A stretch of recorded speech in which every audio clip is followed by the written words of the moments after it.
Hey Alexi, read me S.K. Yabba's audiobook Mr. Darkside. S.K. Hubba's Mr. Darkside book, read by Mr. Hubble, from his usual bar stool at the Pink Squirrel Piano Bar and Lounge. Chapter 1. Chapter 1. Mother of Mercy, is this the end of Rico? Quoting Little Caesar, 1931. I remember saying to myself, sort of out loud, what a crappy night. Just like that. No drama, no self-centered psychobabble. Well, because, in fact, it was a crappy night. I was squatting down in the shadow of a rusted dumpster parked behind a Hollywood club in a trashy, dimly lit alleyway. It had started to drizzle earlier that evening. I remember looking up at the club's neon signs and hearing the drizzle sizzle on the hot lights. Yep, and I remember actually saying, what a crappy night. That was about when it hit me. Still don't know what hit me, but it was lights out for your truly, Mr. DS, a.k.a. Mr. Darkside, a.k.a. Mr. Trials and Tribulations. Yep, that's me, face down in a shallow pool of dumpster drain water.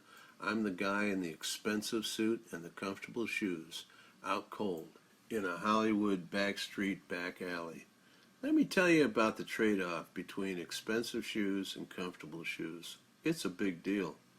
Oh, sure, it's the shoes that women always use to size up a guy first. Yeah, it's important to get past that first of many, many tests women apply to mankind. But for the long haul, I'll always choose comfort over expensive, in shoes and in women. But I digress. So imagine my surprise when I floated back up to consciousness and discovered that my expensive, waterproof watch was both still on my wrist and actually waterproof.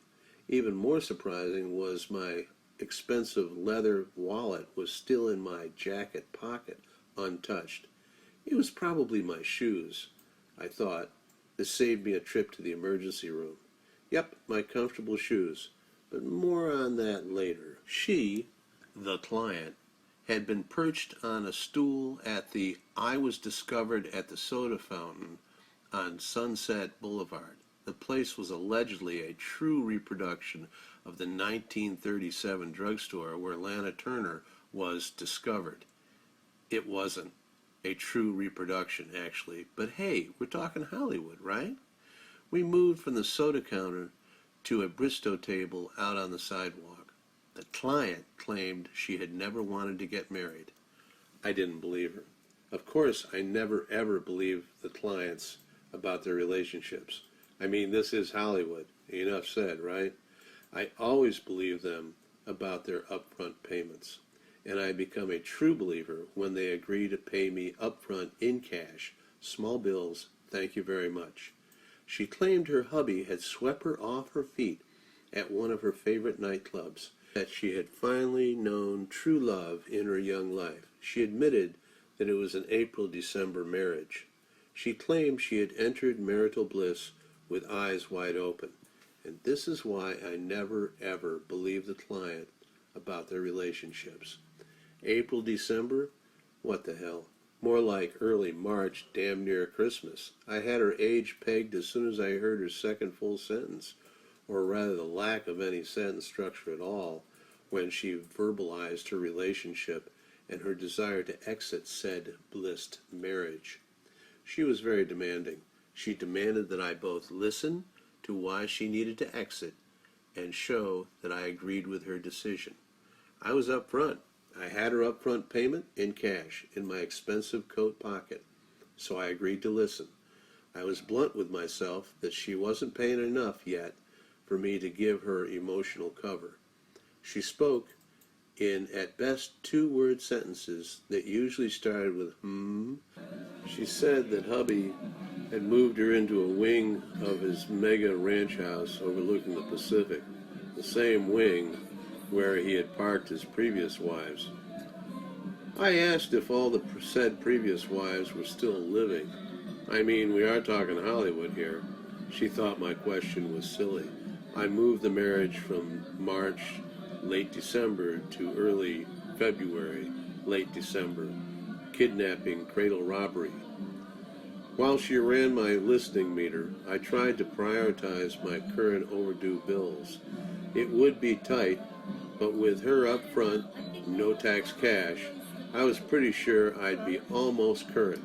Current if I stopped eating out and forgot to pay the rent on the apartment again. I was in the middle of trying to visualize if I could put a sleeping loft in the office so I wouldn't need the apartment when I realized she had said something important. "Wait," I said, interrupting her jumbled up sentence structure. "Say again?" She pouted. "Spanked me. First didn't hurt. Oh, then." She leaned across the table and grabbed my hand. "Oh, bastard. Naked did it." I had to ask a clarifying question. "It's one of the perks." "His bare hand on your bare bum?" She squealed. "Yes." "Well, I never," I offered. "Really, I did say that. I actually said that, and apparently she bought it as a genuine bonding moment. She gave me a smile, squeezed my hand, and shook out her long hair. "Oh, your breakup is violence-related. You want him as an ex-hummy because he beat you?" I asked the confirming question. She looked confused. Then she laughed at me. I know when people just laugh. And I know when people laugh at me. She laughed at me. Then she let go of my hand, patted my fingers, and leaned forward again. "Hello, love spank. No. Bastard barbecued Benny. Understand now?" I was adrift. "Benny? Who is Benny?" She sighed. "Was." Then tears formed in the corners of her eyes. "Pot-belly. So cute." The tears flowed. She fumbled in her handbag. Reaching across the table, she pushed into my hand a thumb drive. She took a deep breath, chewed on her lip, and then actually formed a complete sentence. "The bastard filmed butchering Benny, then barbecuing my pet pot-belly pig." We had short ribs that night. She held up her hand and made a little gap with her thumb and index finger. Small, short, barbecue ribs. I watched the video off the thumb drive and successfully kept from smiling. It's true, people actually pay me for this. The video was, well, I'd use the word educational, except the client's soon-to-be ex-hubby had dubbed in a soundtrack from an old slasher movie that incorporated dueling chainsaws. That and the soon-to-be ex-hubby's voice-over monologue about the advantages of fresh butchered pork ribs over store-bought moved the video, in my opinion, from educational to vocational. I had pretty much pigeonholed my client to just one notch above airhead when, at my next outing, she insisted that I attend her divorce lawyer's meetings. The law firm's address was a surprise. You don't get more upscale in Beverly Hills, Greater Hollywood, hell, in SoCal. Got surprised again at the size of the meeting room and the view. But then the lawyers started to parade in. Well, I was sorely underdressed in my expensive suit. My only advantage was my pair of comfortable shoes. But the shoes didn't count for much when in walked Mr. Hollywood power broker Elliot Snap himself. The senior partner was gracing our little gathering. Now, I always run background on the clients, even those that pay in cash up front. Well, especially those that pay up front. She didn't come with the horsepower to be sitting with this elevated view at this location, and certainly not with a solid phalanx of senior law partners. Call me slow, but it just didn't add up. And then the lights went on. Somehow, in the whirlwind of passion of jetting here and there, the soon-to-be ex-hubby hadn't gotten around to getting my client to correctly sign the standard California prenup. Seems, if I've got the story right, the spanking sessions would leave him so exhausted that he hadn't noticed her John Hancock actually read Minnie Spank Me Mouse. After the lawyers' meeting, back down at street level, I asked. Had to. So I asked her how she had beaten a veteran at marriage, like her soon-to-be ex-hubby, out of not signing a prenup. Turns out soon-to-be ex-hubby also liked to watch her get spanked. She had signed Minnie Spank Me Mouse in front of the exhausted guys her soon-to-be ex-hubby had brought in to witness her signature. I told her right there on the spot she had the class to go all the way, right to the top of Tinseltown. She didn't disagree. Back at my office, measuring to see if I could squeeze in a sleeping loft that wouldn't look like a sleeping loft, I realized I hadn't run a background on the client's hubby, and I thought I knew who owned Hollywood. Now I had a much better understanding. There were people who control Hollywood, and there are the puppet masters. Soon-to-be ex-hubby was one of the select few string pullers, and I realized I was grossly underpaid. Divorced, she would be worth half his present value. If she died, hubby would be able to keep it all. While soon-to-be ex-hubby had a whole lot of money, it was chump change. The crises dwarfed all of the other monetary considerations. The crises, according to the client's lawyers, was champagne, aka the married couple's pet.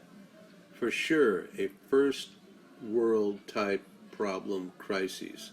I've done my share of client with emotional support animal, aka pet stunts. I cohabitate with a very large, grumpy old cat. So almost all dogs find my shoes and the lower pant legs of great interest. It's helped a lot when bonding with a client. Oh, my doggy is never wrong. If doggy likes you, then you must be okay. No, it's that feline smell. But hey, never contradict the client, verbally. Champagne was a dog so small that even normal-sized bottles of bubbly dwarfed the little ball of thick white fur. The client tearfully handed me a picture album. She was paying, or rather had prepaid for my time, so I put on my best sincere face and made the proper mewing noises. Champagne was a coquin tilion, informed me. A rare breed, she claimed, and then said Madagascar. Through the tears, sighs, general distress, and incomplete sentences, I was made to understand that Champagne's breed originated in, of all places, Madagascar. Having finally puzzled out that the client's little flea breeder's bloodline was traceable to a godforsaken island in the Indian Ocean, I made my first mistake. Okay, so Champagne is a ratter, I said, nodding my head. The client, tears on cheeks, frowned. What? Madagascar, you say? I recovered with? He nodded and turned to the first page of the thick photo album that apparently was exclusively of the mini fur ball.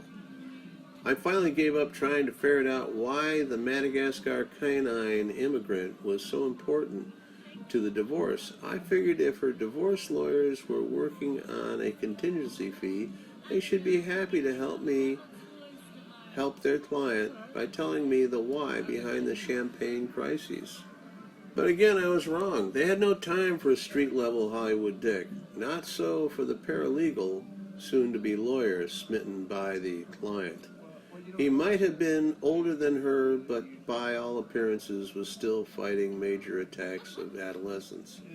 But just softly saying her name 3 times, he pulled up the case file on his desk monitor and ran a word search for Champagne. That's when I discovered the soon-to-be ex-hubby had not 1 but 3 cellars of very expensive red wines and champagnes. But it was the correspondence records on the little fluffy ball that opened our eyes. The paralegal actually gave us a low whistle. Seems Champagne, the well-documented Madagascar immigrant, had a movie contract. Not just any movie contract, but a really, really fat movie contract. I counted the zeros twice and still couldn't get over it. In fact, it was so much money that I immediately assumed someone was laundering offshore cash. And then, because it was Hollywood, we discovered that Champagne had an agent. Not just any Hollywood